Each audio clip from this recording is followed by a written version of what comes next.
My people, in fact, I'm speaking from a contrite heart that Nigeria cannot feed its citizens. It's a big shame, very big shame. It is only in Nigeria that people cannot comfortably have 3 square meals a day. Only in Nigeria. Nigeria has all the mineral resources.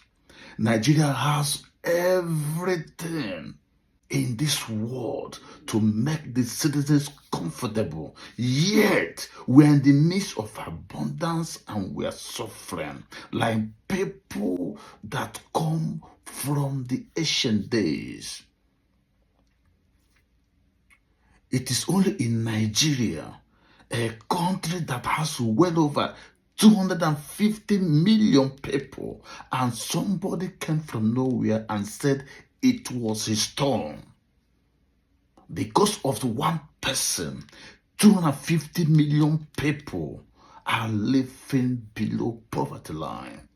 It's a big shame.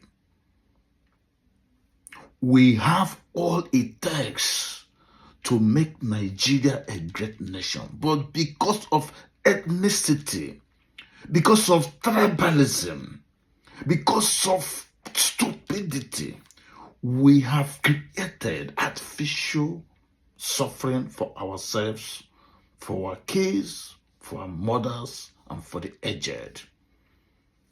Somebody who knows he cannot govern the nation came out from nowhere, say, Emiloko, it is my turn. And today, everybody is suffering, and people are keeping quiet. I tell you, the protests people are engaging in will not solve the problems. Only action will solve these problems. Prayers will not solve the problems. Only action will solve the problems. I could remember the period the Ghanaians were in Nigeria, hovering over the place, suffering. It was Flight Lieutenant Jerry John Rawlings that came out from nowhere and said, enough is enough. And today, Ghana is one of the best countries in Africa. We cannot continue to do the same thing and expect a different result. That is the best definition of madness. Religious leaders should take this note that prayers will not solve any economic problems. Prayers will not solve any political problems. Only action. People should speak up and say enough is enough. We cannot remain in a country that has all natural resources, yet people cannot feed. And you are telling people to have patience. Till when? Nigerians have been suffering.